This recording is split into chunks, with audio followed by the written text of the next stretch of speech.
I'm ready. And we are live. So you can catch us on Twitch, Rumble, and Facebook, and YouTube. And go like that subscribe button right now. We're close to 10,000. Get us to 10,000 on YouTube. And we'll be right back with you, Howlers. We'll be right back.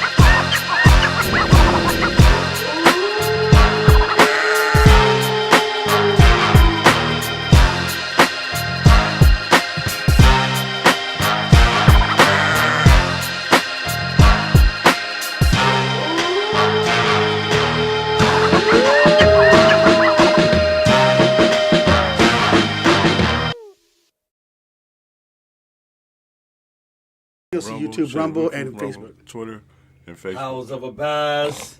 I'm Ronnie Adams. And I'm Jacob Casas. And we have a special guest with us today. We're going to let him introduce himself and tell us a little bit about himself. This is an entrepreneurship episode, so we're getting into business. And go ahead and introduce yourself. What up, y'all? This is Steve McGee. I am award-winning renowned barber from doing all types of haircuts to texturizers. I can use the razor, everything. I am your barber. From out here in Inland Empire.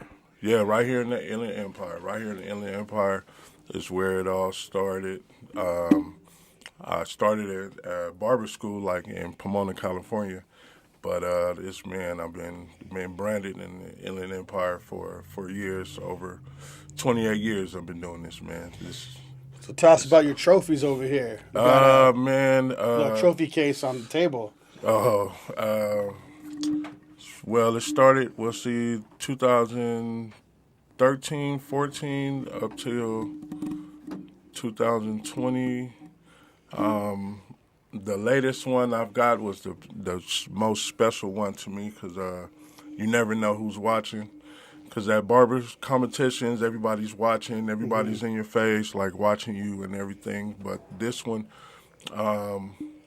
it stands out because they nominated me like Barber of the Year, and that said Sturgis Theater in San Bernardino. And so when you never know who's watching, man, I'm very grateful for that one. And you said Barber of the Year, right?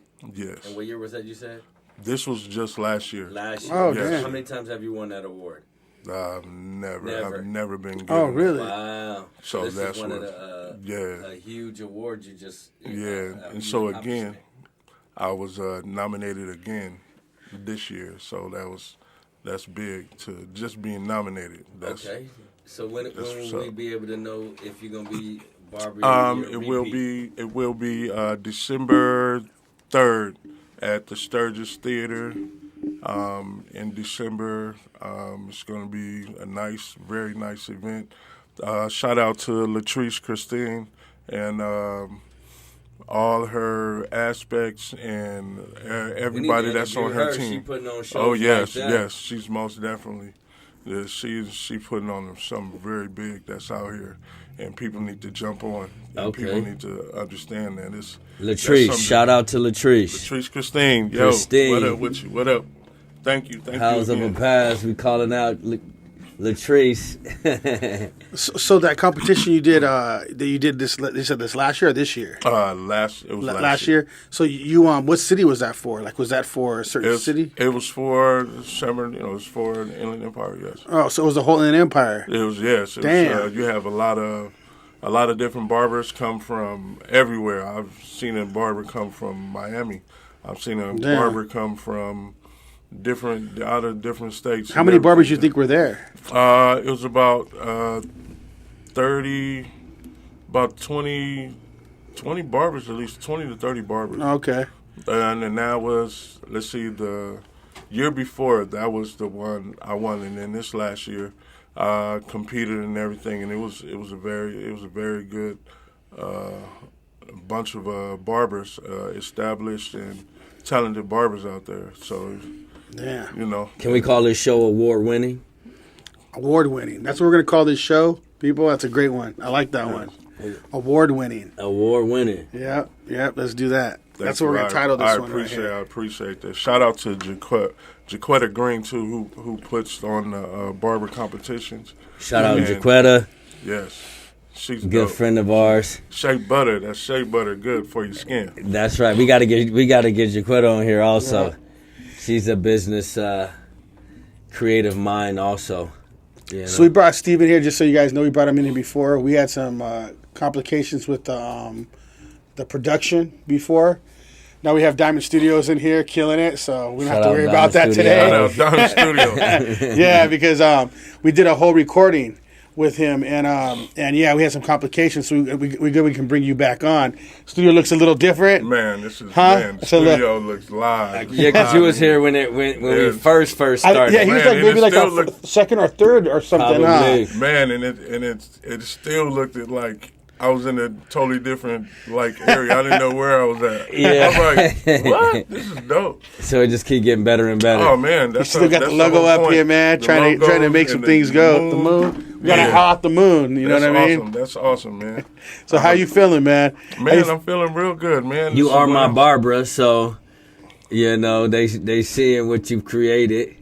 Every time I come on this show. I just love what I do, man. I love what I do. And you said you've been doing it for 28 years? Oh, yeah, on the dot.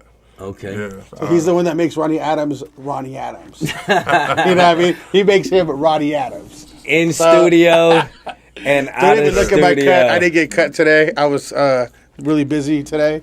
So don't even look at me. Oh, no worries. I can cut you after. You got time. You got that. In studio and out of studio. Yeah. So, yeah, man. So we wanted to get into you a little bit more personable this round. I know we were really going hard on the barber last round. We want to get to know you, actually. Not just you as a barber, just you as a person. I feel like we go that round on there. What do you think about Ronnie? Want to get into him? Yeah, go into it. So we'll go into this. So we didn't even have these kind of questionnaires when we were doing this last time either. So. No, we didn't. No. So the first thing we want to ask you is everybody builds their foundation. Everything you do as a man, as a person, as a howler that we always go off of, right? Right. They always have a foundation they build off of.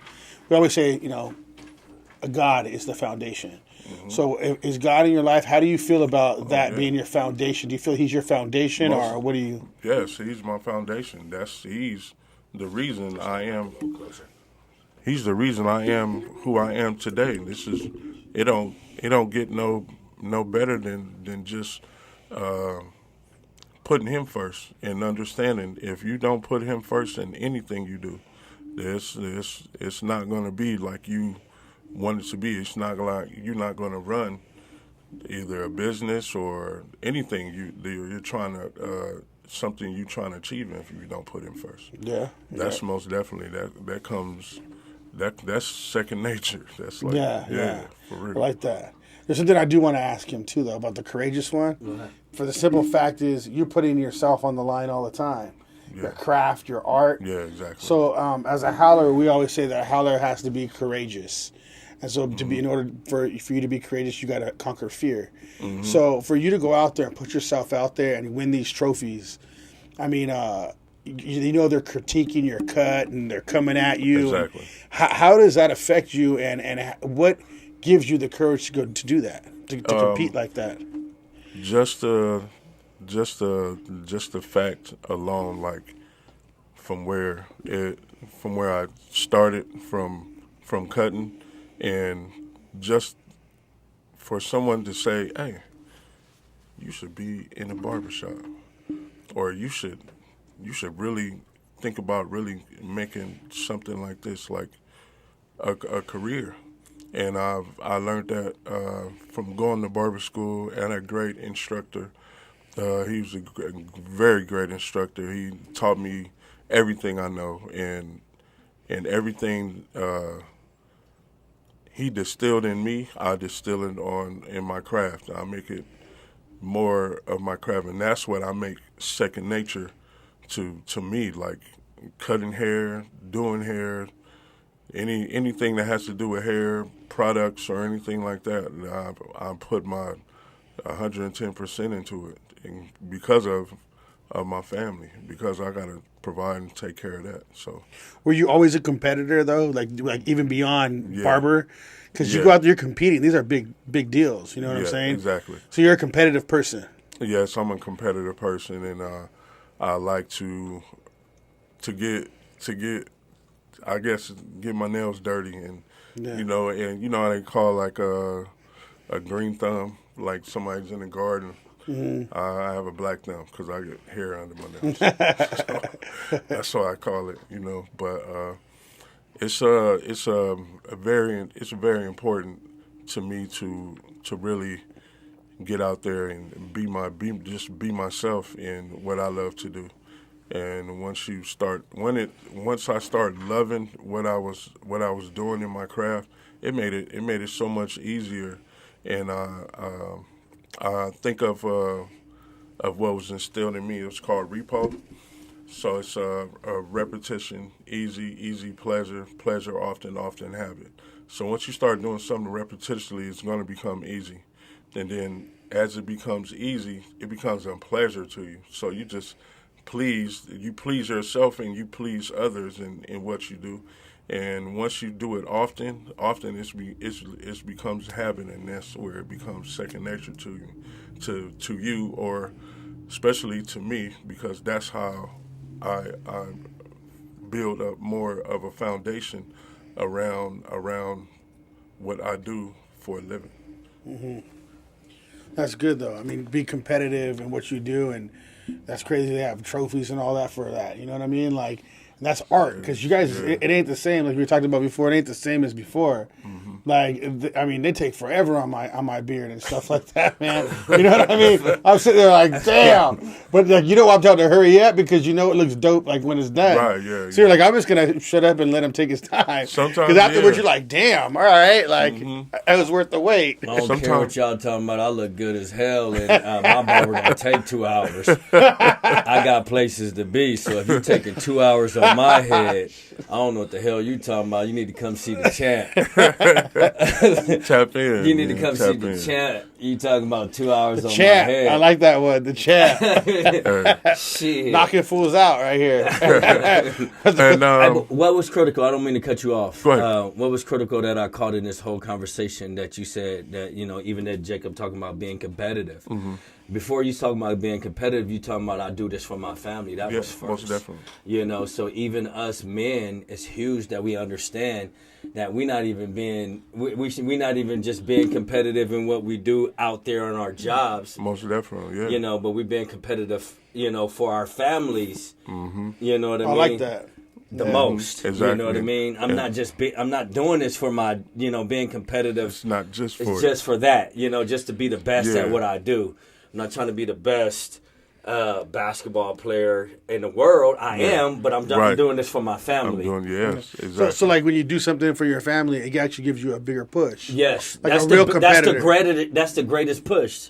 You know what I mean? Definitely, most definitely. That's a the greatest singer push. gonna be like, yeah, I sing for the world. Yeah. You know what I mean? But I'm doing this for my family. For my family. Oh, dude, I mean, think of it like this. Like, I mean, even with me with my business, I would have quit a long time ago if I didn't have kids. Right. I'd have been like, screw this, man. I'm out. Right. You know what I so mean? the ultimate competitiveness come from, the mindset of I'm doing this for my family. seeing my kids grow and seeing them. I got mouths to feed. And the really great thing is that, like, when your kid come up to you and say, "Hey, can you teach me how to cut hair?" I know. I like when they come. Man, I said sure. Whenever. When you It's want something that you love. Yeah, you gotta make craft. You gotta have that in your hands, because nowadays what's really is going on is that the AI is going to try to take out. AI can't do this. What God gives you. Right. God gifting gift. And I praise it every day. Trust Like, AI with a razor in their hand? Oh, no. Right. On your beard? Nah, man. I can see that happening anytime. I feel like when it comes to AI, we're going to, people that work with their hands and have to be creative or really think, but they have to figure it out with their hands. AI, I mean, I'm not saying they can never take it over, even with my shop, you know what I mean? But it's going to be very difficult to take those kind of trades over. Right. I mean, it is crazy. They're taking over writing and different things like that. But imagine a robot sitting there cutting your hair and trying to have a conversation, because you already know the deep conversations that barbers have. Yeah. You know what I mean? You guys become sometime therapists. Yeah. You know, and you know the different types of people that come in to sit in your chair, the relationship that you have to build with your client, it's a lot, you know, because some clients ain't gonna come back if you dull. You ain't got no music playing. So you got to have personality too. Yeah, exactly. You know, you got to have swag. Also, being a barber, you know, good convo. Y'all like doctors also, Well, not just in the head. That was the but mentally. Like originally, back in the day, like a long time ago, the 1900s, like the barber was the surgeon and the barber. Right. He was able to use the scalpel. He was able Damn, to that's use the crazy. razor. And I didn't know all that. That's why That's just crazy. It's an old school, like an old school trimmer you use with your hands. And that's how fast you have to use it to trim the hair. If you didn't use it fast enough, you was pulling your hair. So that alone, that old school razor, the old school trimmer, and the scalpel and all that was like big. Like when I did my research and everything on that. Damn, I didn't know that. That's crazy. It makes sense. Wow. Yeah.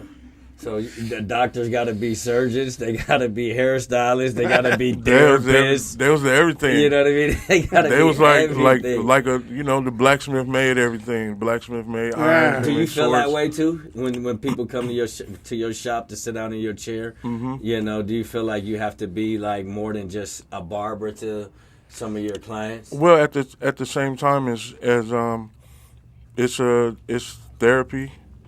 For real, it's therapy to myself when For I cut my too, right? and I'm cutting my own hair. I can cut my hair how I want to cut my hair, and I sometimes I'll talk to myself, how would I want it like this? And if somebody was sitting in my chair and they wanted their haircut, how would I want my haircut like this if they're sitting in my chair? And just like how we dialogued along with each other, or I dialogue along with another guest or client. I mean, because the therapy that I get when I'm sitting down is, you know, we talk about sports. Talk about you know what I mean, man to man stuff, yes. sports. We talking about, you know, even our relationship sometimes. What we went through, you know, in the past, or You guys can talk shit about your girls for sure. Hey. The barber. Not that we talk. That's part of it. Hey, but I did. it's I'm single now, so I can say all that. the stuff I talk all shit the about stuff every that you girl I talk was about in with. a barbershop, you never know. Right, yeah, but it's about being honest with yourself and honest with the person you're talking to, and that's what I was gonna get to, saying like iron sharpens iron. Yeah. And that's the big thing when it comes to my guests or clients or partners or whatever that come, because it's more than me just cutting his hair or cutting anybody's hair, because I have a rapport with him. Yeah. And so I have a relationship, and so, you know, anybody can be going through anything, and just like if I was to go to a hospital and go cut one of my partners that's sitting in the hospital, or somebody's had a stroke or anything. Oh, just dang, you do that too? Yeah, Shit, most that's definitely. Cool. And I'm going to a convalescent home this Sunday. Oh wow! And just to build this guy's confidence up. Right now, that's what we. I respect, about. dude. I didn't know that. But did you hear what he said? That's critical, because what a haircut does to you. It does. You know what I mean? Exactly. Especially for a man, so. I mean, we live a lot of our life in the barbershop, dude. Yeah. I mean, that's just the truth. Yeah. I spend most of my life in the damn barbershop, and even people are chilling there after, like they get cut. They just keep chilling and bullshitting. And I mean, I've had people on the podcast from meeting them at the barbershop. Right. You can meet anybody at a barbershop, man. Like, it's crazy. Yeah. And then the confidence builder and all that stuff. What it's doing to someone's character, how it's building you, how it's making you feel when you leave it. Yeah. I feel like I'm back when Like I get your out of- job, a barber's job is so important, you know, especially to, you know, what do you call it? People who are, you know, in the limelight. Pillars of the community. Yes, and pillars of the community. Right. You know, because they want to look good always, all the time. All the time. You know. So That's a very good question. I appreciate that. Yeah, man, like that one. So I wanted to get to what I really wanted to get to was how. Well, first, shout out your shop. We haven't had you shout it out yet. Well, it's McGee Barber and McGee spot. It's not really a real big LLC yet or anything like that. And would shout out the name, let them know where you're at in the city, things like that. I'm in Fontana, California. I'm not far. I've been in this situation since the pandemic, and it's been lucrative. But I am going to end up venturing out to a shop, and everybody can tap in with me within the next couple of months. So this would be a good one to get into too, since we're just talking about what we were talking about. So as a howler, we always say it's good to develop wisdom. Mm-hmm. So I mean, working in the barbershop, having a lot of conversations with a lot of different people. I mean, what kind of wisdom do you think you developed from being a barber? Well, for one, like I have a client that's 81, mm-hmm. and he's been coming to me for 20 some odd years. Oh wow! That's my wisdom. To see him get up, drive, come to me, come for over some odd years, and just turning 81 and moving around like that. And he's one of the ones that's been giving me wisdom. Okay. And the older cats that give me wisdom, and I'm able to spit it out. Whatever game they give me, I soak it in. And it's a lot of wisdom that he's just alone giving me because of what he's been through. He's been through. Yeah. And so you're getting a lot of wisdom just from people that's coming also to your shop too. Oh yeah, most definitely. Well, what do you think that you learned for maybe him or one of your clients? Like, what do you think has been? And this might be a hard question. We've been doing it a long time. But what kind of stands out to you that you've learned from some of these people? Keep living. Yeah. Keep living, man. That's what he tell me. Keep living, and keep getting up and putting God first, and that's the main thing he's always told me. Every week he'd tell me, God willing. The Lord said the same. I'll see you next week. You've been coming faithfully every week. So I'm grateful for that. I'm grateful. What is your major goal in doing what you're doing, and you know, and your craft and your skill? Like, you know, when you lay down at night and you think about the future and you think about where am I going? You know, where is this going? How far is this going? What do I want from this ultimately? You know, because there's other barbers out there that want to know and probably want to pick your brain when it comes to, you know, what is the ending goal, and when it's all said and done, when it comes to this craft, this skill, and how far you're taking it. Eventually one day I want to leave something for my kids, leave a legacy for them, something they can want to grasp to, and make it easy for them to learn, because it's imperative that I want to distill something in my kids, for they can have something eventually for their kids to, you know. And the major goal is, like, every 5 years is to do something a little different.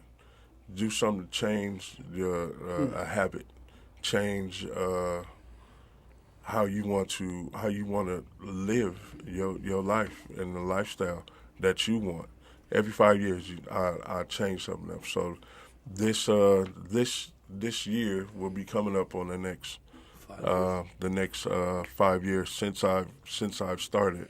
What are you going to change up this year? This year is going to be the change up. Is going to be in being in a different location, a new beginning, a new like rebirth of things. When you I think about like you see like moths like everywhere in one little area, and I've always like wondered like why is all these moths or anything, and it's they talk about like moths about like being in a rebirth and a new beginning. Once you see like a lot of moths, see the big ones that come out of nowhere, they like huge. Like where is this? It's just showing like a good fortune to do something new, and I think that's going to be great in the next couple of months for me. And, so you have something planned already in place? Yes, exactly. Oh wow. New birth, new birth, new growth, and that means new beginnings. So you know what? That's a good topic right here.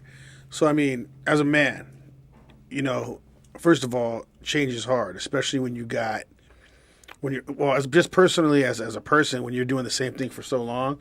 So that part is the hard part, right?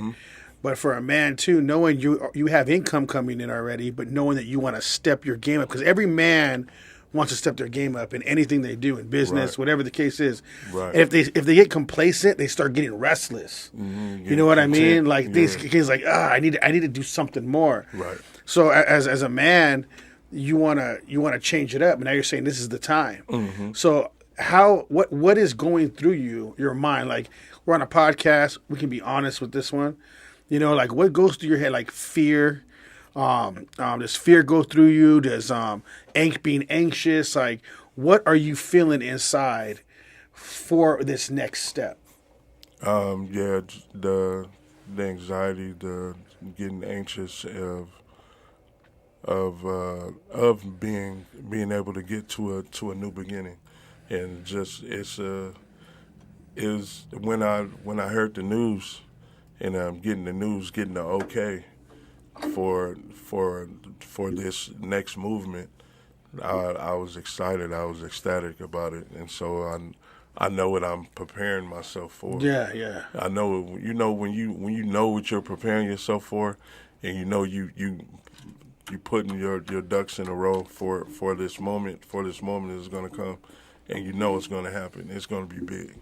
It's going to. And that's crazy because a new beginnings is so important, and you have to. I like to reenact new beginnings. Remember, like when you was a kid and you had to start that new school year. Right. That was the greatest new beginning. Yeah. Of your life. You put your shoes out. You put your clothes. And that's how we should be when.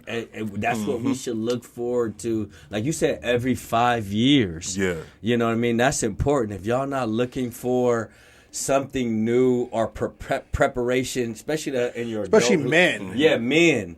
Yeah. If you're just going through like year after year after year after year after year, and ain't shit changing, and you ain't putting those new shoes out, and those new and when I'm saying putting that new clothes out and those new pants and shirt out, I'm just talking about mindset now.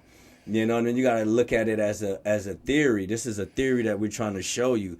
It's time to change something because it's a new beginning about to happen. You should look forward to new beginnings. Absolutely.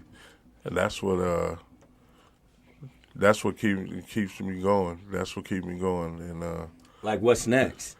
Right, just like what's next. It's like I went to 5 years ago. I got the new house.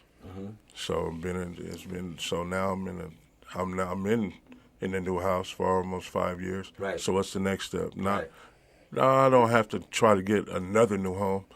I can still be in this new home and still have a new goal for something else. But what's next? The next thing is being in the shop, right, and building off that new location. You know what's crazy is men. I like when it comes to our new beginnings, like everything rides on our new beginnings. So with women, a lot of times they're gonna fall back on us. So your woman's gonna fall back on you. They all have they know if they fail, that they can always fall on us. They should be able to follow. But yeah, they should 100%. We should be able to. We should be holding their ass up. But a man, when they fall, they fall. Right. That's it. Yeah. So when they go, so our new beginnings, our new things that we do is different than a woman's, because we have to have major courage to go out and do that. Because if we fall, we fall. That's it. We have to figure it out. We have to be the ones to figure it out and keep moving. And we got to fix it. We got to have to fix it. Yeah, and it's different because I feel like a woman. Well, we see this a lot. I mean, even if a man falls, a lot of times women will leave him too. Right. You might have that woman that just wants to take off after that. But because if a man falls and they can't get back up right away to what their expectations are, they leave. Right. And that's a big thing that we see out in social media right now. Yeah, and once the head of the household fell off, he's extended his branches. They ain't gonna. That's what you do when you want to kill something and bring it down. You take the head off, right? Right. And then you don't have nothing else to do with it. Nothing else. Like you know the movies, you kill a zombie in the head. Now it's over.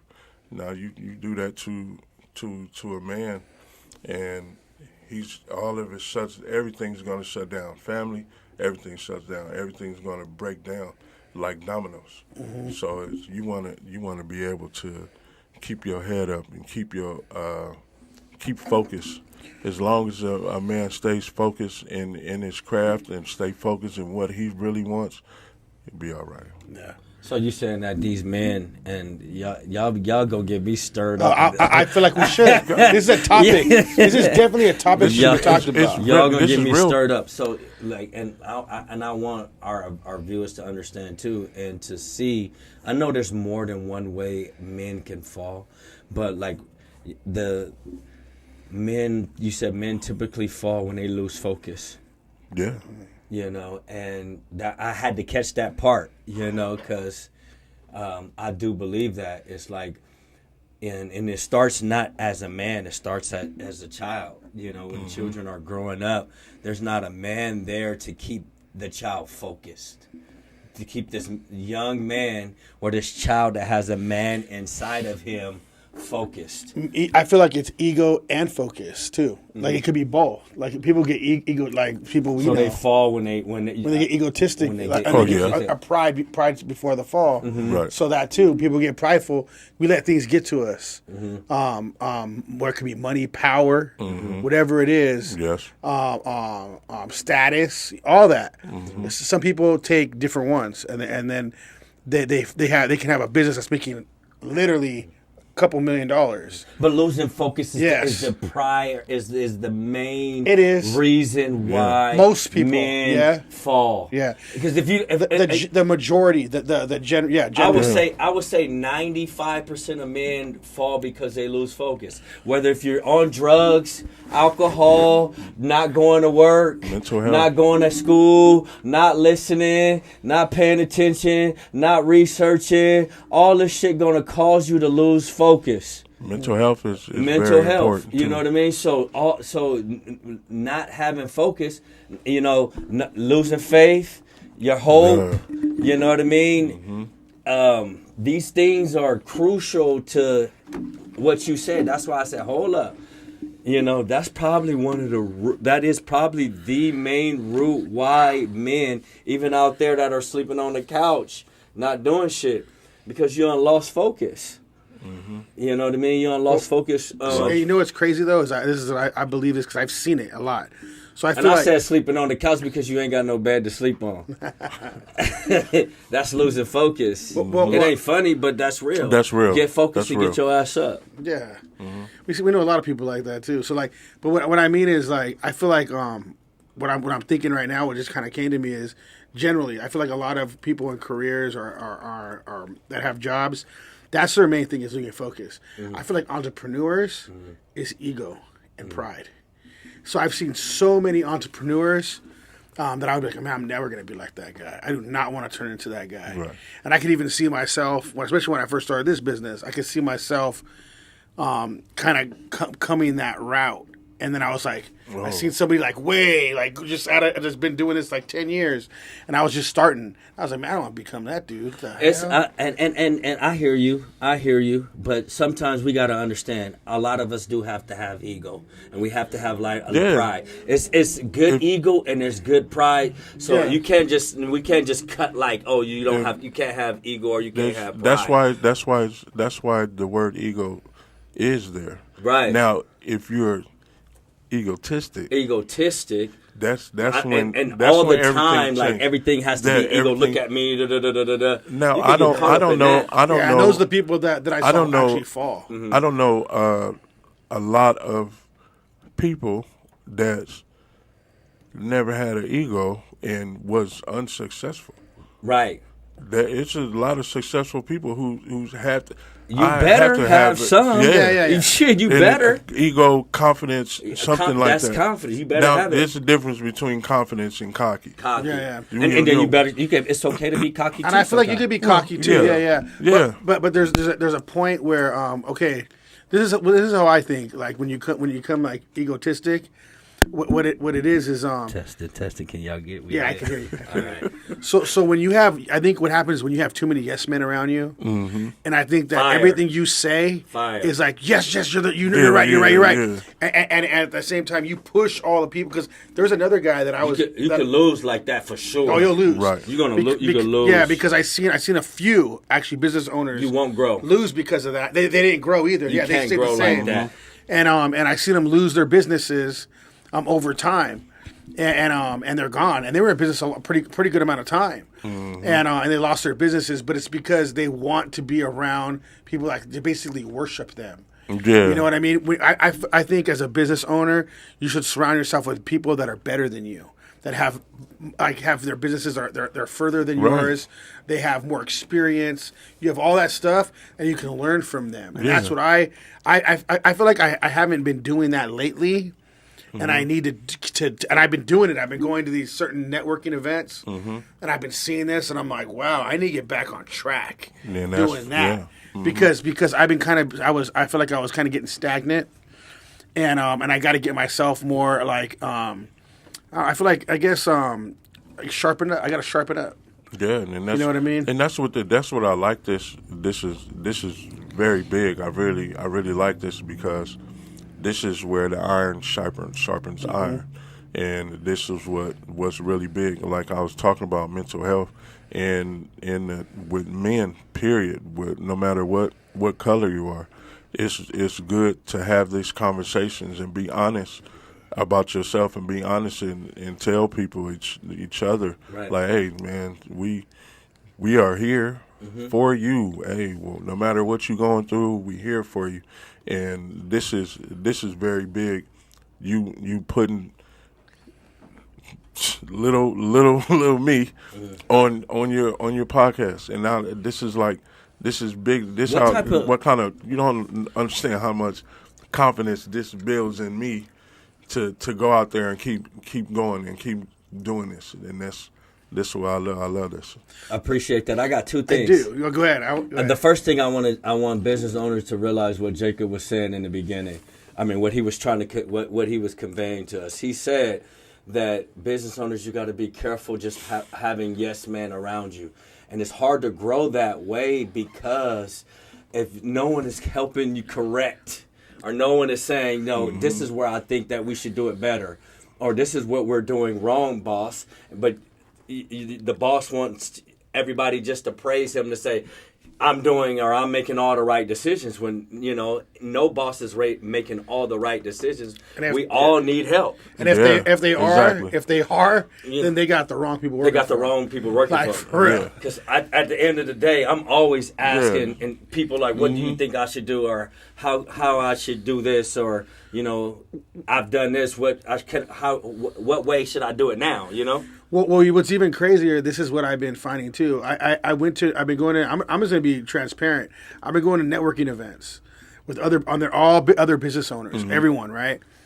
And I used to go to these things thinking like, you know what I'm saying? Like, Man, I'm like, these guys ain't nothing. Da, da, da, da, you know what I'm saying? Like, I was doing it just to get business. Right. That's really what I was doing it for business to business. Now, I was going because of this, and I'm starting to look at these people differently. And I think it's because of the podcast too. So I'm starting to look at these people, and I'm like, I like what he does for this specific thing that he's doing. I like what he's doing. I need to keep surrounding myself with these kind of people. Because if I keep doing that, I'm going to grow. Yeah. And at the same time, these people have something to offer, but I could have something to offer them as well. But that's not the main goal. Right. I think the main goal, honestly, is like you said, iron sharpens iron. That's Most the definitely. main goal. Right. Most definitely. So now that I'm in there and I'm seeing it now again, completely different eyes, dude. I'm like, damn, I need these dudes to help sharpen me up. Yeah, so peep this. So, like, the grass and the trees grow, is seeded at the same time. Trees outgrow the grass, bro. It happens. I like that. I've never heard that. So when you see that the trees is outgrowing the grass, you see it. Somebody's outgrowing somebody. Don't get mad because I'm outgrowing you, and you don't see my vision that I'm being focused on. But that's society, though. That's how society is. Somebody, and it's rare. And I'm glad you saying that. Keep going. Yeah. He said, And "Don't outgrow, or don't get mad because the grass is as the tree is outgrowing the Yeah, grass. exactly. Even though they've been planted at the same time. Yeah, exactly. Don't get jealous. Don't have envy in your heart. Exactly. You know what I mean? You had the same 24 hours. You had the same outgrow time. that grass. Right. I gotta outgrow that grass. It's inevitable that I outgrow the grass because I'm a tree. I'm not just a plant. I got branches to me and everything. So that's the extended network that I can give, or you can give, or you can give. You know what I mean? Right. And that's what's big. And so, like, it gets to a point sometimes it's, the crabs is pulling each other down, trying to get up out of the barrel. And instead of that, you have just one crab, and it might be a small barrel, and then all the crabs can get out because they see the other crab getting out the barrel. You know what I mean? Yeah, I've seen that before. Yeah, I've seen that term before. Right. Yeah, that's crazy, man. Let's go back to, because I don't want to leave our viewers naked when you said that, it's a lot of men, we're dealing with a lot of mental health. Yeah, most definitely. And the viewers are like, okay, tell us, so let's talk about some of this, what mental health you guys, think that men are going through, because we came on this podcast multiple times.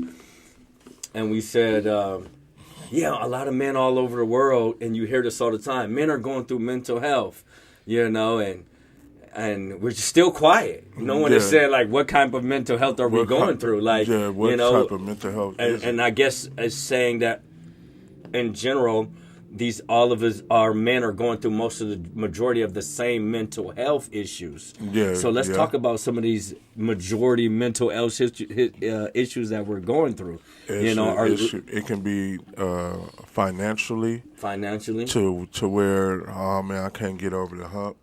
I can't get over this. It's always something's always piling up, and they get frustrated. Get into it with the relationship. So financially, mental health. Spiritually. Yeah. Those are all big ones, man. Yeah. Yeah. It's just to name a few. We're naming a few right. of so people can understand, some of the issues that that when people say men are going through these mental health, we're naming a few. So even women and men can say, you want to talk about some of these financial mental health issues that men go through. You want to talk about some of this, physically too, because men don't go to the doctor like that. Right. And then once they find out they got something going on, it's either too late. Even if you catch it early, it's still damn. this needs to be part of our podcast. Literally, what he It's just still- said, Yes. everything he just said. It still Definitely. messes with you. It still's gonna mess with you mentally, Right. because it's like, well, I've been doing this. I haven't been drinking. I haven't been doing this. So I haven't been, and I still got something going on wrong with me. So it mentally messes with you, And if you don't want to even have God in your life, it's gonna mess your mind. Especially if you had God in your life before. Yeah, exactly. It really messes Exactly. with It you. really messes with you. Like no matter what you do, in the back of your head, it's kicking you, like beating you How up. can you allow this You to know what I happen? mean? You know what I mean? That's the thought process, and it's a lot of fellas out there that come and sit in my chair and they, man, I'm going through this and that. I just try to give them the much wisdom and therapy that I know in my own experience. Well, it's great. I feel like most men just need to just say it. And your barbershop, that's like the biggest thing, dude. The barbershop and a podcast, I feel like is the spot that because we don't talk. Me and Ronnie, when we first started this, we couldn't even have, we were kind of like laughing. Yeah. We weren't used to talking like that to each other. You know what I'm saying? So but the barbershop, they say a lot too. I didn't think about that. That's the fellowship. Yeah. Yeah. That's It why I is said the it's fellowship. doctors and therapists. It's a lot going on in there. Lawyers too. People figure out it's how you do it. Right. People talk You try about to- child support.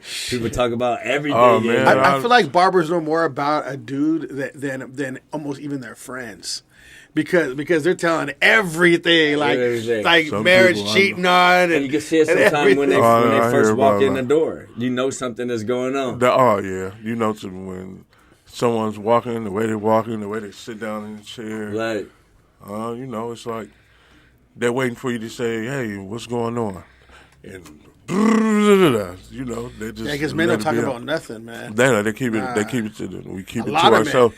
We keep it to ourselves. We don't express enough, and so once we do express, we explode. Yeah. And once we explode, then it's like, whoa, calm down. we man. didn't even mention that too. We didn't even mention that as one of the issues. That's a big- is the anger. That's another. The that's anger another, that's that the mental health that we go through is the anger that we hold inside. So we're so angry because we're not allowed to express emotions, and our emotions are frowned upon and called weak, and we're not men because it started when we were kids. Shut up, boy! You don't cry. Right. You tough. Yeah. What you crying for? Right. Get up, suck it up, be a man. So they already punished us for showing emotion when we was children. You know what I mean? So now we're growing up with no emotion, and you got to be tough. You got to be tough, around your brothers. You got to be tough in sports. You got to be tough around the homies. You got to be tough on the block. You got to be tough at work. You got to be tough for your family. You got to be tough for your children. You got to be tough for everything. Right. You see, so nobody is looking at this emotions that we holding in. So we can't show no anger. We can't show no emotion, or you weak. Once And if you show that weakness, then somebody gonna test you. So once Absolutely. they test you, then And you they gotta show usually do. you that you a wolf. Yeah. And that so now Yeah. now you shouldn't have never touched me. Now you an angry man. Now you're an angry man because now they Yeah. pulled it out of you. Yeah, But it yeah. all started from when you was a child. You see, and I have a son, so I did something with him, and I think I did it a little different, and I'm cool. I'm happy with what I did. I don't know, this could be a good topic to even talk about. So what I've been doing is I tell him, because he was getting all upset when he was playing football, and he wanted to cry, and I'm like, hey boy, I'm like, don't be freaking crying. I told him, don't be crying. I said on the field. fire, though. I said, don't even think about it. I said, you better suck that up. I'm gonna make you run laps if you're crying. Right. And he's all That's upset. that moment you can't cry. Yeah. So this is what I did. There's moments It's that you different. can cry. Yeah. That different. moment he can't cry. No, you Yeah, can't so then cry he gets about in my that, yeah. truck and we leave, and I say, hey boy, I had a whole conversation with the whole way home, and he wanted to cry, and I can see it in his eyes, and I'm like, you're not gonna cry, I said, and I said, Aubrey, go upstairs. I said, you're not gonna be crying in front of those people. Do you understand me? They win if they see you cry. They're gonna win. I go, and they're gonna look at you like that. I said, you're gonna suck that up. I said, now you can cry. Come here. Yeah. Hug me, and he just That's cried fire. on me. He just cried on That's me. fire. I said, you cry. I said, yeah. I said, okay, That's good. big I right felt there. like I said, you can cry that's with father- on that's me father- anytime you want, dude. And you come home, And he like literally just grabbed me like tight, like he just like crying for a while. That's that And I just moment. held him, and I kept patting him. I was like, hey, it's all right, buddy. It's all right. So I let him know that I go, you're not gonna cry in front of any of those people. No. You can cry with me though. Right. Because I'm not gonna judge you. I go. Yeah. I'm the only person. Like, and there's a quote that says this, and like that's why I told him. I said, I'm the only man that will never ever want you to do better than me. I want you to do better than Right. me. Right. I want you to be better than me. And it says that's what they say about dads. They want their sons to be better than them. Right. Because when you go out, when the kids go out to school, or they go out to go play somewhere, or go out, they ain't gonna love you like I love you. Never, no. That's why I try to explain to mom, ain't nobody gonna love you the like rest I of my love life. you. So you can come to me for anything. For the rest of my life. For the rest. You know what Yeah. I'm saying? So that's big. I like that. Yeah, man. I that was like literally like a month ago. And I was like, so I tell him that all the time. Like, like this, because you can see it in his face sometimes. Then after a while, he just wouldn't do it. He's like, Dad, I wanted to cry so bad. He told me. he's all, I already know I Right. can't. Yeah. And then I say, come Yeah. here. And he just Yeah, like, that's but good. he's getting better. He just Yeah, don't want to it's cry good. now. Yeah, it's work. He's just like, all right. Like, That's I'm understanding. The work. That's the work that you put in. That's Yeah, the work. yeah. That's what's up. And I think that's what you got to be with your kids. You got to give them an outlet too. So I'm like, okay, like I'm trying really. Like when I'm with my kids, I'm a different person. So I'm really looking at them like I'm trying to teach them to. I try to teach them like if I was gonna die, if I'm gonna die, if I die tomorrow, how would they be? What would happen to them? Right. You know what I'm saying? They have only a mom now to really teach them. They're not gonna have nobody to teach them how to be a man. Right. And then at the same time with my daughter, I got to look at that as. Like, these girls are whores, man, on Instagram and everything all over the place. I don't want my daughter to be like that, so I'm hard on both of them in different ways. Right. Yeah, exactly. At the same time, I'm soft with both of them. Yeah. So I'm like, okay, like I'll let them come with me. I hug on them. We're always hugging, dude. So we'll be in the couch chilling, and I feel like you got to give your kid love. Yeah. So most I'm definitely. always giving my kids love, dude. We watch movies together, hang out, and I feel like you need to do that with your kids. So my mom did this with me, and I think it was a good thing. So my mom, like when I was, when you're like little, you're running up and you just got a comic and you're talking to her, like, oh, Dad, Mom, Batman this. I'm just talking about Batman or whatever, right? So my mom told me she was no matter what I was doing, because this would happen. My son would come up to me, he wants to tell me a story, and I'm sitting there like with the TV on, and she literally told me, she goes, turn that motherfucking TV off, Yeah, listen. and you listen to him what he's saying. And he goes, that's bad for him. He's going to think that's what you're always doing. She goes, Right. so when you want to talk to me about all your little gay Batman shit, she goes, guess what I did? I listened to you. I stopped what I was doing. I listened to all your little bullshit comics. You think I wanted to hear that shit? Right, And I started laughing my ass off, though, right? Right. But I was like, damn, that's badass. A whole And he said- 360. A whole 360. so I would start It's pausing. painting Yeah, I would start pausing the TV. Right. I was like, all right, I'm going to pause. That's when you have to be transparent to your kids. That's Yeah. when you have to be transparent to them. Yeah. That's the key. You know, because I'm a kid, and They're going to remember that shit for the rest of their lives, too. Yeah. I tell and I teach this because when I sit down and I counsel children and I counsel their parents and I talk to their parents, I said the child is not going to remember how many times you took them to Disneyland. No. The child is not going to remember how much clothes you bought them, how much shoes you bought them, where restaurants you took them. As they grow up, I'm sorry. That's good. They're not going to remember none of this shit. They're going to remember what you told them, what you taught them. That's what the children is going to remember. What you have instilled inside of them, what the character you're building inside of them. Pay attention to that. Because kids are not going to remember Chuck E. Cheese. Oh, we went to Chuck E. Cheese and when I was 6. I'm 26 now. They're not going to remember that. Shit, my son holds on to almost every word, and I'm just like, fuck. They're going to hold on to what you're saying, what's coming out of your mouth. Yeah, and these parents are spoiling the kids. Like, oh, I'm going to just spoil these kids, and this is what they're going to remember. And then when they get 18 and 19, they're going to remember, I did all this for you. You remember when I bought you this? Right. I took you this, and I took you. Why are you acting like this? I bought you this. I took you here. They don't give a fuck. That's when they start doing all shit. that weird shit where they want to be called pronouns. And Yeah, shit. they don't care where you take That's when they them. start doing that shit. No, and They're going to care what you what tell them. and what they'll remember is, hey, Dad, can you come watch me ride the bike, or can you come help me with tying my shoe? Can you help me with the little things, to like showing them, like how you said, teaching them to do things like that. They want to feel love. They want to feel that, and like they're listened to. Man, You know what I'm saying? That's literally what they want. They want to be listened to. man, I talk to my kids like this. Yep.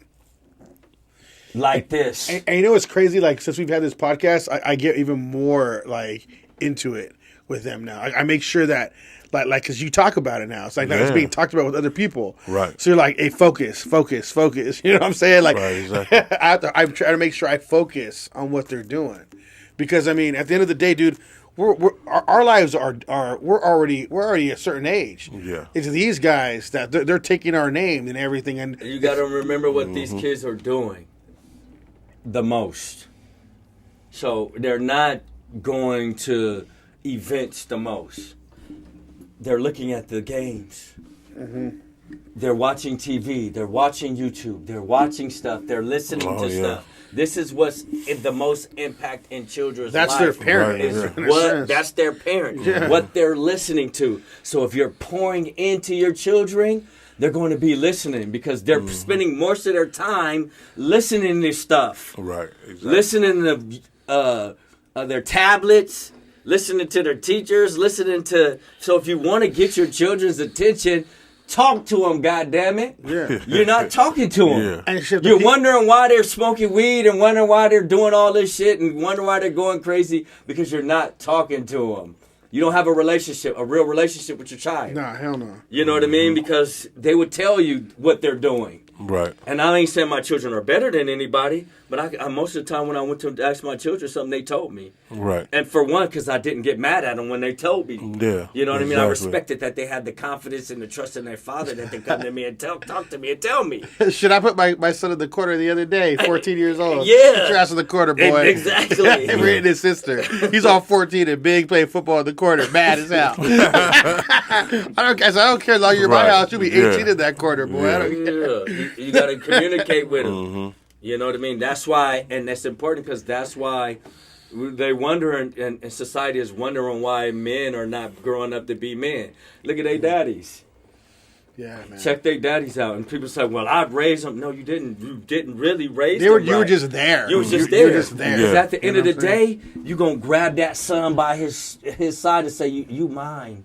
You know, and I'm not gonna let nothing happen to you, and I'm gonna build you, and we gonna grow together. Yeah. I know you're having yeah. a hard time, That's real. and I see that you're having a hard time, but I ain't gonna let you fail. I ain't gonna let you fall. So guess what? Society is not gonna have these men out here with these bad names. It's us that's doing it. Most definitely. You know, we wonder because it starts. Oh, when you have a bad kid, it comes from the parent, man. It's just That's straight. Oh, it Yeah. starts at home. It definitely I mean, starts there at home. can always be an exception to the rule, but that's an exception to the rule. And they you know what I'm say- saying? right. Those are serial killers and shit. You know what I'm And they saying? said, well, what about the church kids, the religion kids? It's no respect of person. At the end of the day, you said, oh, I raised my children to be Christians and stuff like that. You still probably missed it. Yeah. The only thing that That's- you gave them, you yeah. only gave them Christian and religion. You probably didn't give them reality. And You love. probably didn't give them no love. You probably didn't Right. give them communication. Attention. You probably didn't give them no voice. You probably shut them down. You see, he probably couldn't say, well, Dad, this is how I feel. He probably didn't have no feelings. All you probably did was give him religion. So there's no excuse. You missed something. Definitely. You know what I mean? So don't say, oh, I just gave them Christianity, I gave them religion, I gave them Muslim. They should have just followed and they would have been all right. You wasn't all right. You had all that. You got all that right now. You still not right in your mind. You still have mental issues and you have your religion. So don't blame it on, I raised my son to be this way, so he should have turned out this way. No, grab that soldier. and say, come on, we're not doing something right. This is my child. We grow together. We're not doing something right. Let's get it together. Get it together. Yeah. I'm sorry, I just went off. Nah, go ahead. Sometimes we need to. No, I'm sorry. Y'all good? Okay.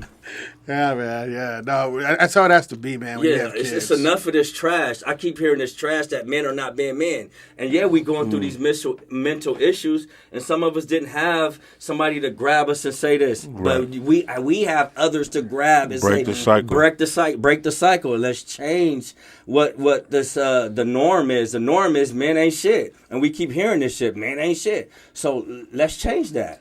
Yeah. Because I mean, when you see like how the people are like around, you know that a lot of people don't have dads in their lives, and if they do, they're not being the father they're supposed to be. You know what I mean? And that's seen. I know a lot of people that just like let their kids do whatever they want. Right. And it's like, nah, man. That ain't gonna work out. For instance, I was watching.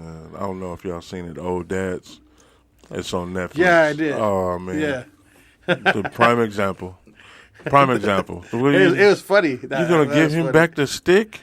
You're going to give him back the stick. And what is he going to... He threw it... He almost hit it. Yeah, the movie's hilarious. It just shows that part of just the father figure to his kids, and make sure, like, you know, these guys, they good guys. They just want to, you know, the kids just want to be loved, and you got to teach them that, man. You just can't let them just run amok, bro. Nah, man. You got to beat that ass. Right. For real. It's like you got to, man. Discipline is definitely. I haven't like literally like spanked my kid in years, because I would spank him a lot at the beginning. Every time he did something bad, blah, blah, blah, until he learned. And now, I mean, he's just a good kid. Like, I don't have to worry about none of that stuff. You know what I mean? So... We can always do more as men, though, y'all. On the real, like, there's always room. There's always room to grow. Yeah. And when we stop growing, we're teaching the people that's around us to stop growing too. The kids around us to stop growing. We are their protege, meaning this is what they see. You know what I mean? Mm-hmm. You know, they're learning from us. Our children are learning from us. You know, and if we don't give them a great example of what growth looks like consistently, they will never be able to do it on their own. You know, because they like, unless it's just out of the blue, say, you know what, I don't want to be like that, nigga. we need to do a men's panel, man, like you were talking about. Man, we got to get a men's panel. People don't even understand, man. I've been woofing, like, and I just get the woof. Together. Yeah, getting men together and just have like a whole men type of conference, and we just building to find out what's up. Like how can we support you in what's going on with you in your mental. I know something's going on. Right. I know something's going on. How can we help, or you know, if whatever is going on with you, and just for instance, you know, just tap in with each other and see what's really going on.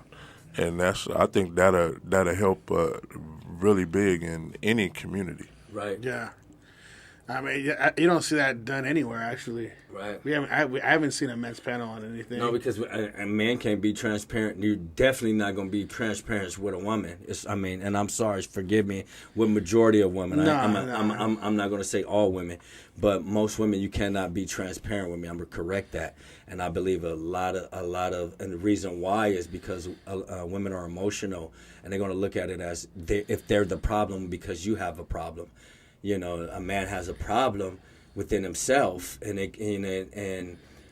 get to be transparent about the problem, and all of a sudden it becomes, well, you know, but the woman feels like, you know, her emotional sides kick in, and it's like, is it me? Am I the problem? Oh, yeah. You know, so we can't go to them and even if they are, you can't go to them. You can't go in there and be like, "Hey, I got a problem with you." And like, oh, here we go again. You got a problem with me.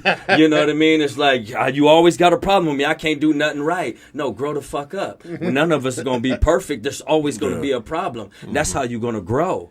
You see what I'm saying? And if people can understand that, like, hey, I'm sure you got a problem with me too. I ain't perfect, but I'm grown enough and mature to understand that. To listen and to and listen to the understand and know that Yeah. you're supposed to come to me and talk to me and say, hey, Ronnie, you know, I think you should grow a little bit better in this area. You my partner. We got any chats? You know what I mean? You my partner. And if you, as a partner, you can't come and be transparent with me, then I'm in the. Okay. What do you say? No, I'm in the wrong relationship. Yeah. You know what I mean? Because transparency is everything.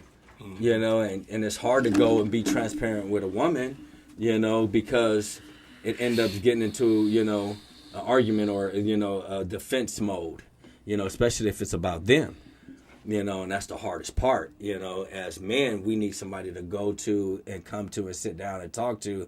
You know, and even though some men are not good to talk to because they be like, man, get over it. You know what I mean? You got to be tough about it. And some men give bad advice. You know, so you need real panels, real men coming together, being transparent, talking about real life shit. Well, even different experiences and different, like, you know, if you have different experiences and different ways of doing things, I guess that'd be good to do, like with women, especially with women. I mean, I have a different way I do things now. I just don't give a fuck. That's a thing with me. But I'm single, you know what I'm saying? So it's different with me. Yeah, I just have them lined up. Yeah, when I was single, you did what you wanted to do and how you wanted to do it. I think that made me want to just be like, you know what? There's nothing else out there no more. I'm just gonna go ahead and settle down, and I don't want a baby mama. I wanted a wife, and I wanted that goal. And what other goal on earth would you want to have? You want to spend the rest of your life with this person that's gonna take your shit. And you gonna take take your shit, and you take her shit, right? And she take your shit, and y'all move forward. And I think marriage is for grown, adult, mature people. And if you're not mentally ready for that, and you have, like, we all got some type of stuff that we dealing with, you know, on and off, but. You can lose your mind. Yeah, marriage is for a woman will mess your whole world up, man. Like, if you try to just say, like, I just want to get married so I can settle down, you know what I mean? You might be in trouble. You're gonna be in trouble. Don't marry to settle down. They try to run the show, and that shit ain't happening. Right. Yeah. You marry because you mentally ready and you mentally stable, and you in love with this woman, and you want this woman to be your forever, or you want this man to be for your forever, and women too. But damn, you get married, not just so he could take care of you. But you get married out here, it's like all bad. Like the women get rewarded for divorcing you. You know what I'm saying? They get paid, they get all. So it's all bad. It's like a reward. He said, divorce them, and I'll give you a reward. In America, you get rewarded when you get out of it's like, damn, man, that's scary, man, right there. That if you work it like you can work it whenever that happens, it can work out for the man. On that part, if that happens, I've seen it happen before. I've seen it happen. You know, smart ass men that did some shit that know what they was doing. Now, but the majority is not that way. No, you know what I mean? It's never so. Like the term, you know, cheaper to keep her. You know, and that's where it's at, man. It's been 12 years. 12 years. I've been going strong. 12 years. And your wife gonna see this, so don't say nothing you're not. That's gonna get you in trouble. Hey, I can't even snap with my left hand. Yeah, but yeah. Most definitely, I know she's gonna see it. So, and that's it's been 12 years, a long 12 years, and I'm ecstatic for the 13th year. That's right. So, and congratulations on that, man. Thank you. Yeah. Thank you. Well, you know what? I want to shout out your barbershop again. Let people know who you are before we close out. First of all, shout out to Evil World, Good Human. This is my bro. Shout out your Instagram so they can know where to find you. IG, my IG down. Facebook, I'm on Facebook though, so I'm gonna build up my IG soon. Facebook, Steve McGee. You can check me out anytime. Follow me, McGee Shop. That's what it is right now. Paprika Lane, McGee Shop, and I appreciate this. This is House Over Bass podcast, everything, man. I'm proud of y'all. Y'all don't even understand. Appreciate that, man. Thank you for the love. Yep, thank you for coming by with your guests, with your trophies. Yeah, you know, and that was a trip, like award-winning show. When I first started, I think the first time I tried to do a barber competition, and my motto, he bailed on me. Okay. So I got discouraged. I'm not doing this. I don't want to do this no more. And then I ended up starting to get back, I'll just do it for years. I never did it. Mm-hmm. So once I built the confidence to do it, and then my motto, he bailed on me. I was like, I knew I should have did it in the first place. You know, that's how it felt. But I was like, that was around like 2008. Yeah, 2007, 2008. That would have been my like really first time like really doing a barber competition. Mm-hmm. And I should have. That was the first time, but I've been a barber since '98. So. That was just a trip, so just... Well, look what it paid off. Keep going. Oh, yeah. You know what I'm saying? So yeah, man. So I'm proud of that. It's just, this is overwhelming for me. All this is overwhelming. Doing this to bring the trophies, like, what? Which one of these is your most memorable? The Barber of the Year. The Barber of the Year, that was last year. That was the most, because it just overcasts all the rest of the accolades. Just by looking at them, can you tell us without reading the front of them? Can you tell which one is which? Which one is this one here? That was the first for first place, fastest fade, I believe. And can you tell us what year? 2014, 13, 15, yeah. Okay, yeah. What about this one? What was this one? That one is freestyle design. A barber battle. Barber battle. Yeah, that was shout out to Jaquetta Green again. She's the one. She held a barber battle. That was in Corona. Yeah. Corona, California. Mm-hmm. Barber battle. Okay. What about this one right here? That's the Barber of the Year. This one is the Barber of the Year. Is that one of those Emmys? It looked like an Emmy award. It looked like. Yeah, I didn't realize like that's really a butt naked man like in gold. I don't know, it's hermaphrodite. I don't know what it is. But all right, one more. One more. What about this one? Can you tell which one this one is?